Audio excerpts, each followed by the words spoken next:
I'm Mark Edwards, welcome to Travelogue and welcome to our Shanghai Expo special. It's the 53rd edition of this fantastic event, which has been running all the way back since 1851. There are over 100 countries represented here in Shanghai, so we're going to take you on a whistle-stop tour around the globe. Welcome to your world. The walls have been whitewashed, old buildings remodeled, and a new 400-kilometre red carpet rolled out. That red carpet is the new and extended subway system for the 70 million people who are coming to visit this iconic event. The first expo was held in London in 1851, and the goal hasn't really changed.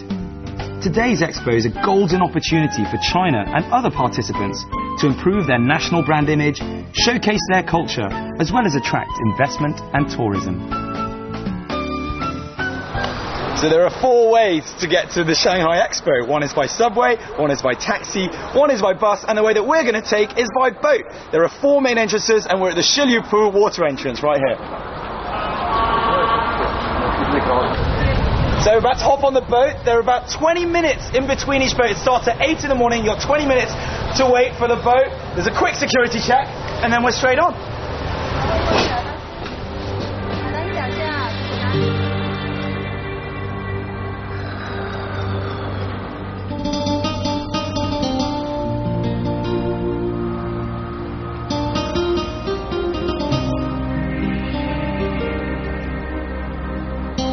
So your passage to the expo via boat will take around 40 minutes. Now here's the kicker, with your ticket to the expo, you get a free ride on the boat. So, free ride might take a bit longer, you get to have all the views all around you on the way.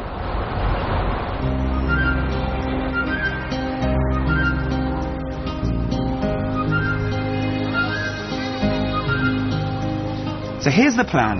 If you've only got 3 days at the expo, we try to map out the most efficient way to see all the best stuff. Be warned, make sure you choose the correct entrance gate so that it's closest to the site you want to visit and hence can cut down your queuing time. So for us, the water gate for Zone A.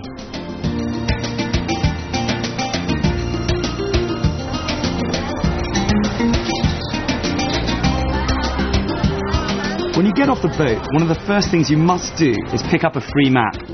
Trust me, you're going to need this. The expo site is enormous.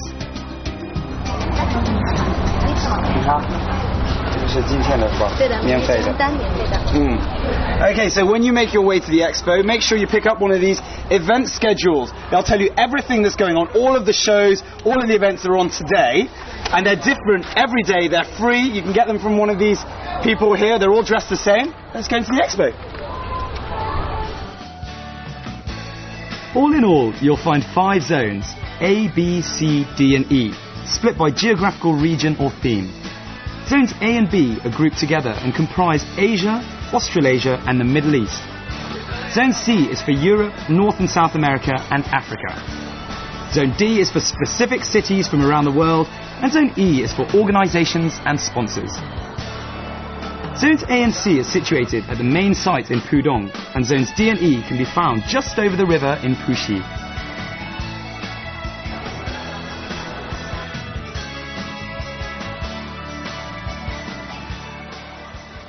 As befits such a global event, you can pick up all sorts of expo paraphernalia in the gift shop. Now, I've been told one of the most popular items is the expo passport. You'll take this passport to each one of the pavilions and they'll give you a stamp. So go to the American one, stamp, Italy one, stamp, all the way around the world. Let's get stamping.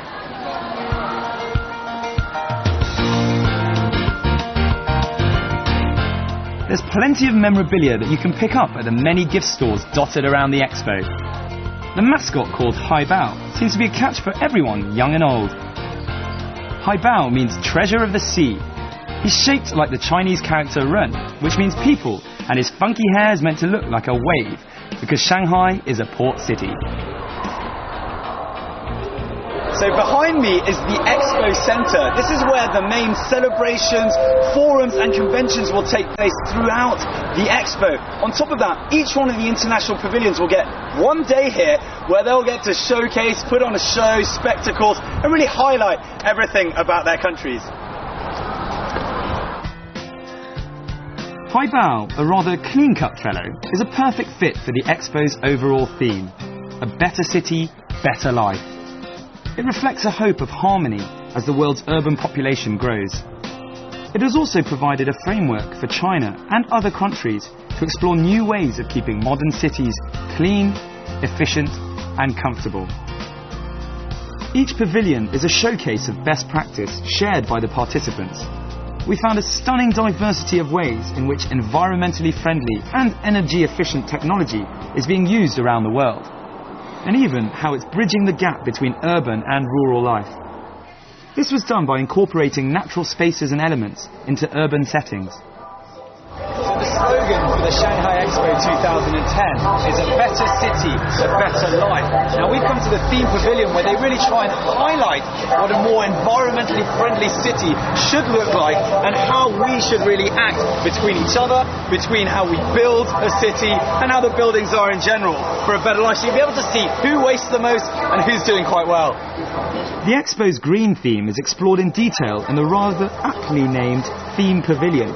It's a must-see for your own education and just for the sheer fun of it. Grabbing the theme by the horns, the pavilion is supported by eco-walls enveloped with 5,000 square metres of plant life. The undoubted highlight for me here was the 3D magnificence of the urban planet, as well as the stargazingly delicious story that unfolds at the Urban Dreams section.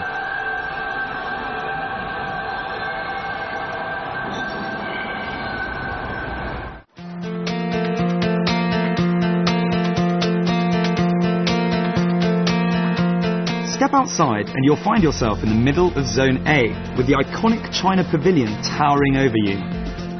The queues are enormous here, so be warned. You might be better off going to the more queue-friendly pavilions situated just around the corner.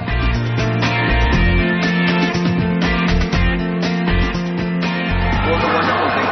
When people talk about Pakistan, they do not know it's so colorful and it's so culturally rich and such diversity in terms of landscapes. We have some of the highest mountains in the world. This is the Pakistan Pavilion themed Harmony in Diversity. Here, culture, tradition, modernity and history are merged into one showcase. You'll be able to experience the life of a typical Pakistani citizen through visual and multimedia presentations. At the Expo, you can learn about cultures you might never have seen before or knew very little about. It was a real eye-opener, for instance, to find out about the Kalash tribes in northern Pakistan, where green eyes and blonde hair are not uncommon. The powerful women of Pakistan are also given a lot of attention here. We're taken through a roster of the most prominent female Pakistanis, past and present, and their achievements. A stone's throw away from the Pakistan's distinctive Lahore Fort replica pavilion, you'll find the more queue-friendly ones of Oman, Israel, Sri Lanka, and India.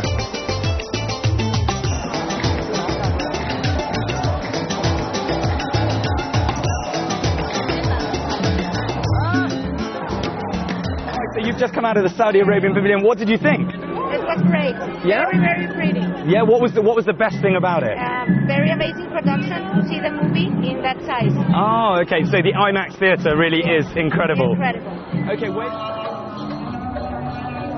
You may have queued for 3 hours in the hot sun, but enter here into a cool, mystical calm.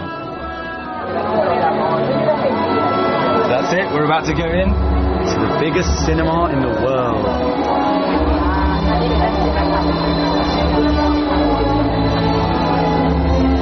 Let the soothing Arabic music wash over your senses.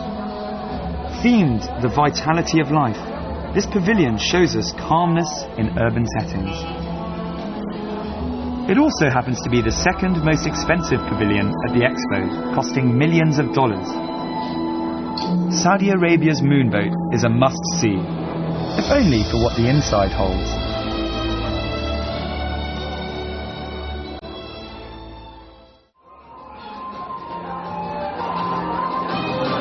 That was it. the largest screen in the whole world. 1,600 square meters of IMAX magnificence. You might have had to queue for 3 hours, but just to say you've seen it, definitely worth it.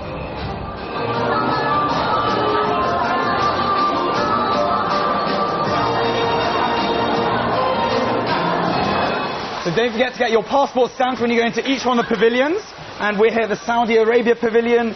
Which page is it today? 35. 35. So you get a specific page. Here we go.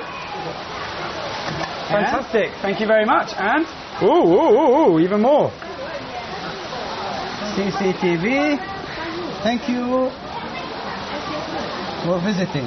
Oh, that's very, very kind of you. Thank you very much. CCTV, thank you for visiting.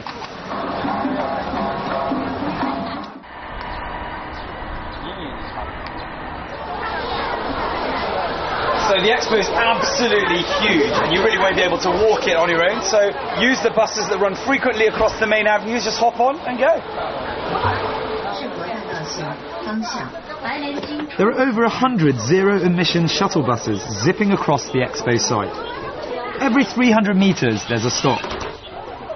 So you don't have to walk too far.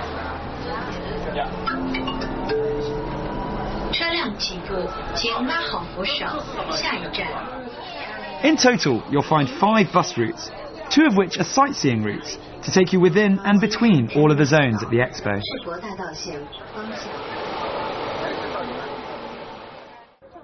Most of the pavilions here are rented out.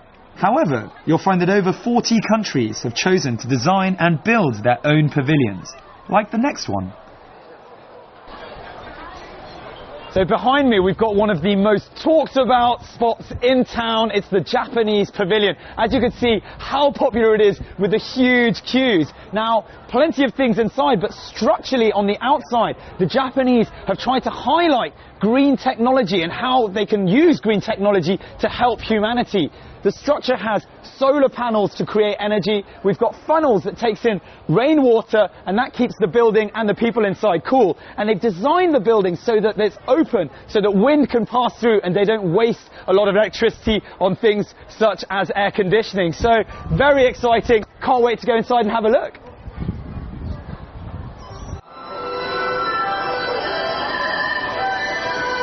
Japan's showcase invites visitors to look at the past, present and future with harmony between the human heart and technology. This breathing organism of a structure is trying to tell us that technology can bring us better lives through a cleaner world.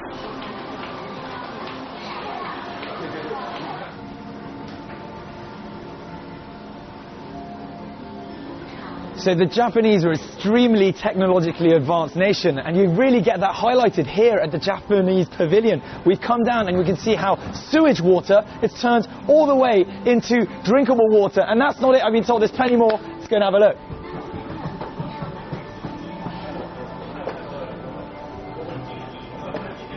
How about this? A power generating floor. I've been told on average they get 20,000 people through here a day. Think how much power that is. I'll do my bit for the country. I think I've done enough.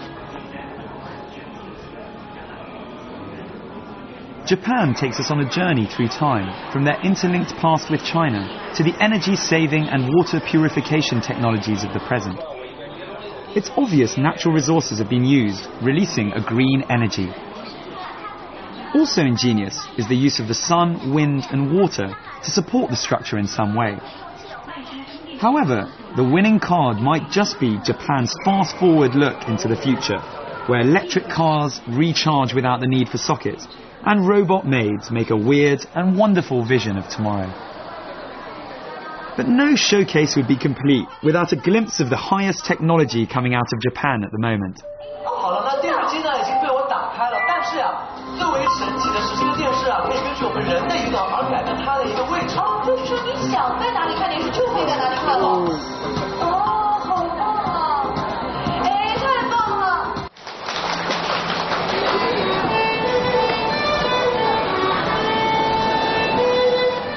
Without a doubt, the pièce de résistance of the Japan Pavilion is a robot which plays the violin. I tried the violin once and was awful at it. And here we have a robot rubbing it in our noses.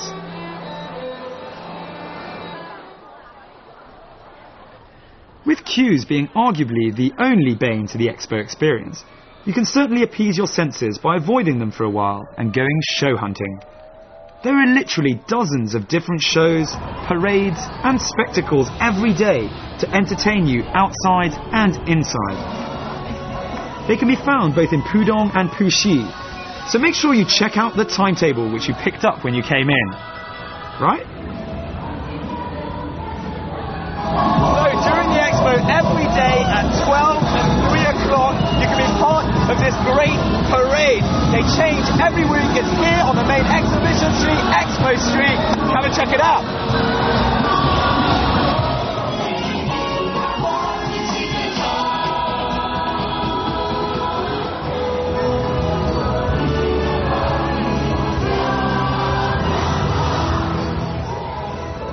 From Asia to Australasia, and to one of the most thought out and people-friendly pavilions. Light sprinklers here keep you cool, and the entertainment is a feast.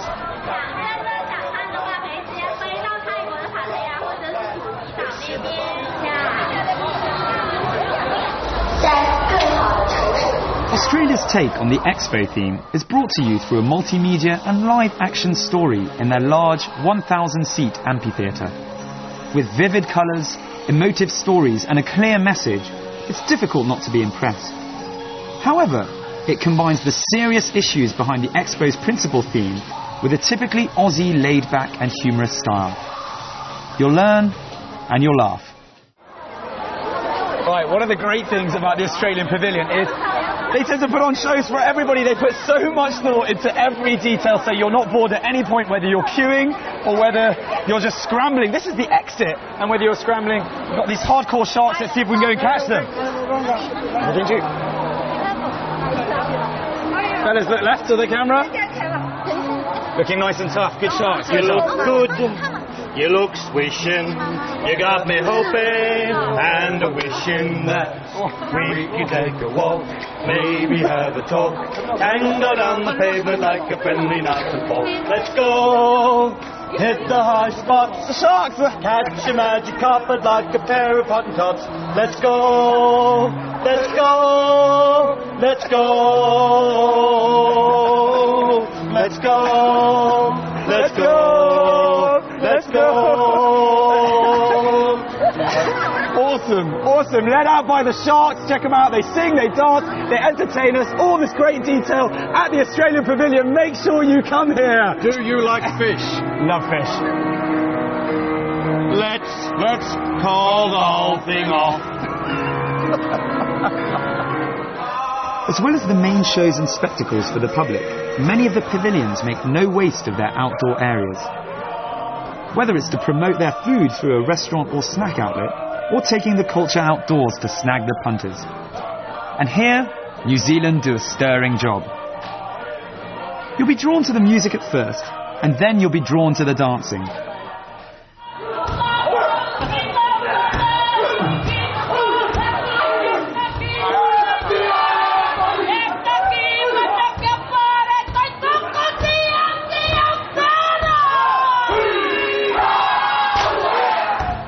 The Kiwis, as New Zealanders are sometimes affectionately known, perform some of their local songs. It's all a build-up to their famous Maori haka, a ritualistic war dance.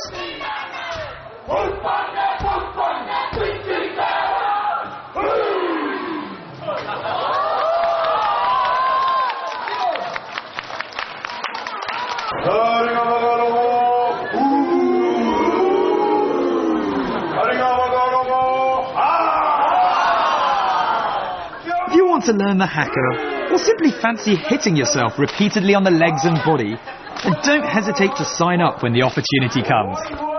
Be warned though, the crowds swell for this part of the show, so you might want to make sure you've had your lunch a while back, as you'll be appearing in many family holiday snacks. That said, you gotta love public humiliation.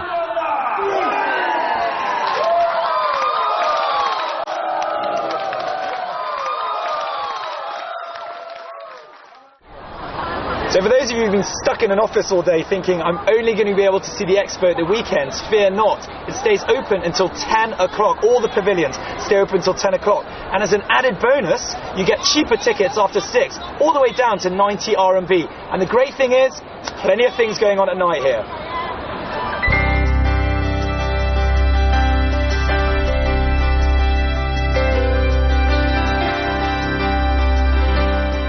So head on to the main attraction in Zone A, the China Pavilion.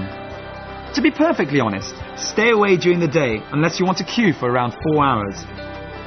Make your way over when the evening comes along. As one of the 5 permanent structures constructed for the expo, the China Pavilion is one of the largest and most impressive. So when you make your way to the China Pavilion, one of the things you'll be able to check out is how Chinese people in the major cities used to live.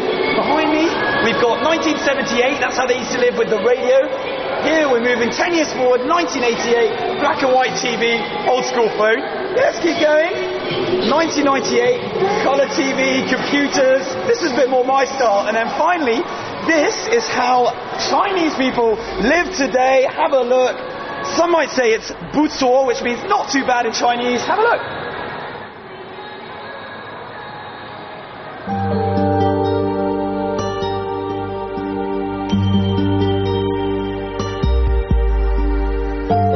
The main attraction in the Chinese Pavilion is the incredible 3D virtual painting, which spans the length of the room. The famous recreation is the real reason you should go to the China Pavilion.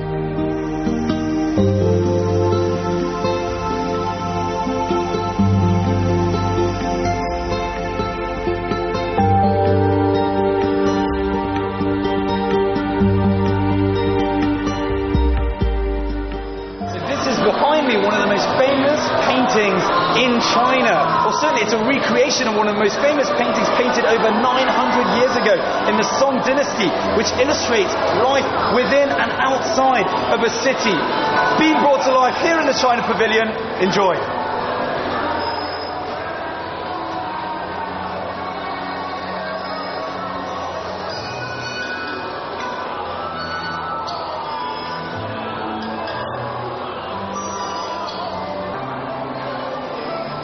The expo, it's a chance to see what each country has to offer. But also, let's not forget there's a huge amount to see within China. We're here in the Chinese Pavilion of the provinces, where you can see what every one of the provinces has as a specialty. For instance, Heilongjiang's little pavilion here made of ice, of course, because of their famous ice festival. Behind me, we've got Zhejiang with the bamboo, and even there, Anhui with the houses. Plenty to see. Take a look around.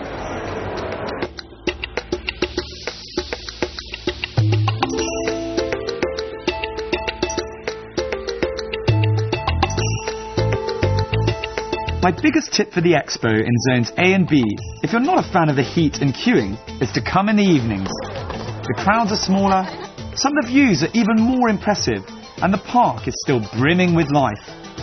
But whatever happens, you've just got to make it down here.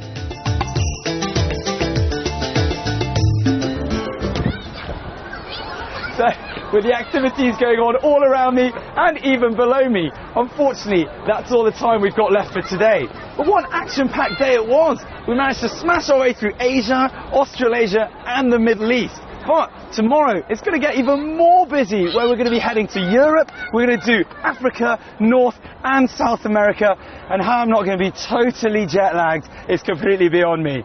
Anyway, I'm Mark Edwards, and I'll catch you very soon on another episode of Travelogue.